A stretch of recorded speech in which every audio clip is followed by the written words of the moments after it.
Hi guys, it's Sai from Tabletop Mayhem, where we explore, craft, and play everything tabletop. In front of me is a very cool, very unique Eldar-inspired kill team board I created for a narrative event, and I'm going to show you exactly how I made it.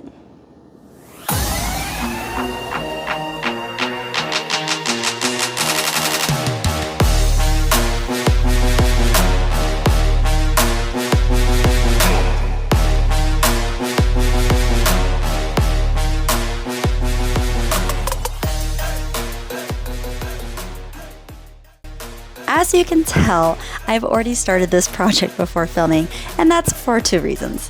One being, I wasn't really sure what I was going to do, and two, I didn't realize that this would actually be kind of a fun thing to film to share with other people. Not to worry, I will be repeating this process on a few other pieces, so you're not going to miss out on anything. This is an MDF cutout glued to foam and strengthened by epoxy sculpt. The MDF cutout was specifically made for me by LustersWorkshop. Shout out to LustersWorkshop.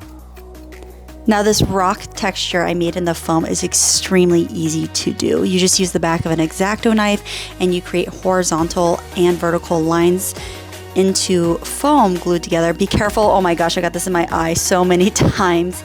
But after you've covered the entire foam piece in these horizontal and vertical lines, you want to go ahead and turn your blade sideways like this and go at it vertically, and it creates this amazing texture. This is definitely a trust the process, and it's extremely messy. You guys are going to get foam everywhere, so I highly suggest you use a vacuum to vacuum up excess pieces, but also to suck it out of the glued foam. And you want to do this because when you go through with Mod Podge to seal the foam together so you can paint it, you really want to get that foam out of the crevices so it doesn't stick to your paintbrush. When it comes to the Mod Podge, just slather this baby up. As you can tell, there's a lot of deep crevices, and we really need to pack this in there to create a nice seal. We don't want any other product seeping in because it can slowly deteriorate the foam, and we really can't have that happening. This board was made for the Kill Team Narrative event at LVO this year. I am one of 3 members that make up SquadGames Entertainment. SquadGames is a gaming media company. We run tournaments as well as stream them.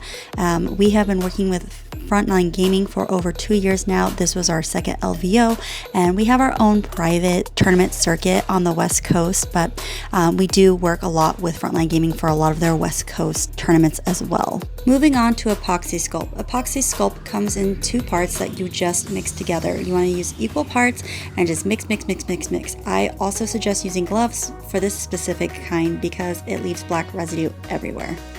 As you can tell, there's already epoxy underneath the bridge. I use that for support, but also to create a very fun Eldar bone-like structure that would really elevate this board. I'm dragging the epoxy out from underneath the bridge and trying to create a cohesive transition from the rocks to the MDF portion. I really didn't want it to, I wanted to look like it was kind of like, Eldari made, so I thought this was a really cool way. And I'm showing you right here how to make the porous bone-like pattern in the epoxy, and all you have to do is get the epoxy wet, and I used a paintbrush for this, and I used the end of it to press little divots as I went. This was incredibly time consuming, but it was very worth it. The end result was incredible. And I wanted to create a very one-of-a-kind beautiful board for the narrative event because this was SquadGames' very first narrative event they've ever run. And not only was this SquadGames' very first narrative event, I was actually one of the writers of the narrative game. Between me, Rob McLeod, and Sheldon Stair, we created this beautiful, very unique, very fun narrative game for Kill Team that we are super excited about and very proud of. This divoting process probably took me about 1.5 hours for just the edges.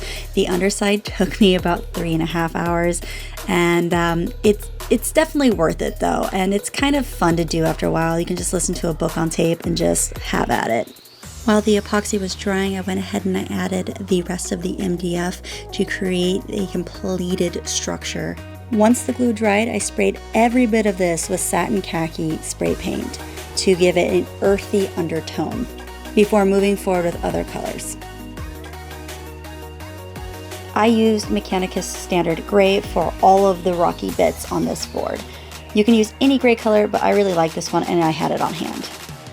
To make the rocky edge look more rocky, we're going to do an oil wash, and we're going to use a technique where we use a dark, medium, light to create a very interesting texture on the rocks, and I'm going to try to make it a little bit darker at the base and lighten up as it goes up.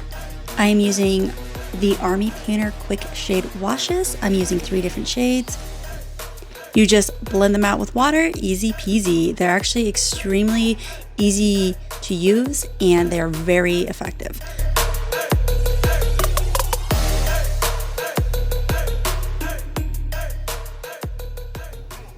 Here's a close-up on how you just blend them out with water. As you can see, I'm using multiple shades, blending them out. They really look cool. It's a very cool technique, very easy. As you can see how all of the color seeps into all the crevices and really makes them pronounced. This is why it was very important to Mod Podge really well. We already have 2 types of paint and now an oil wash on top of all of this. The final results, very rocky. I cracked myself up, sorry. Now on to the super fun stuff. I'm taking Monument Hobby's Brown Earth. I'm using both coarse and fine to fill in the top crevices of this Eldar bridge area. I'm also going to be adding it to most of this board, as you're gonna see in just a second.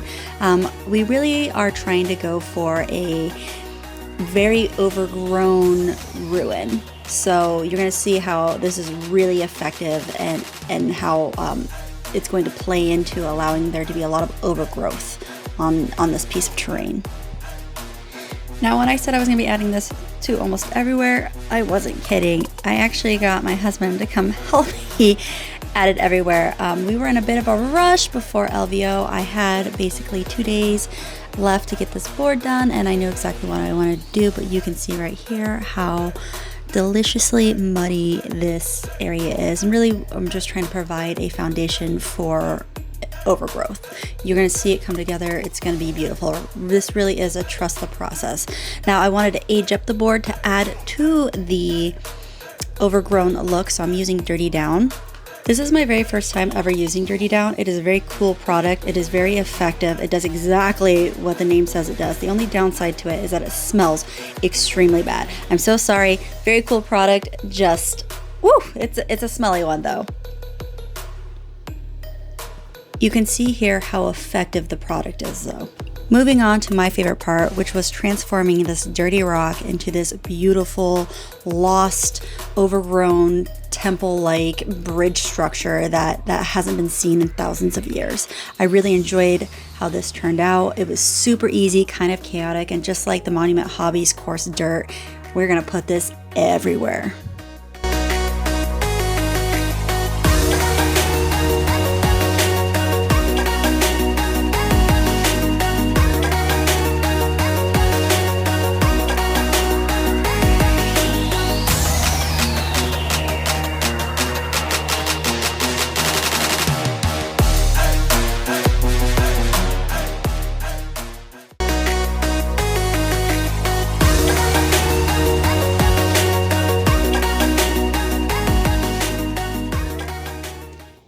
Now, word of advice, you really want to work this into the rock work.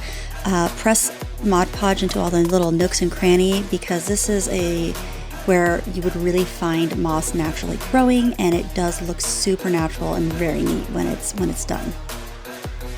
And how I do this is I cover it in Mod Podge, I cover it in the flocking, and then I let it sit for a couple hours before clearing it, so it really has a chance to dry and stick. I find it to be very effective. And here is the final result. I cannot tell you how happy I am with this board. I think this is an incredibly beautiful board, and I think that it's a very fun narrative board. I really hope they like playing on it this year at LVO.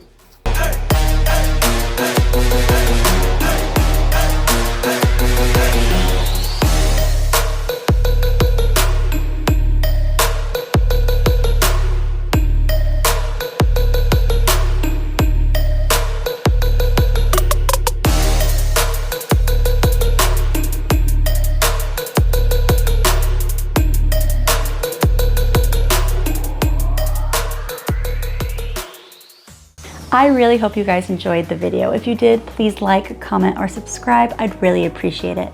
And I hope you guys stick around for my next video, which is going to be an in-depth dive on the narrative game that premiered at LVO this past weekend. It was an incredible experience, and I can't wait to share it with you. As always, thank you so much for watching, and I'll see you guys next time.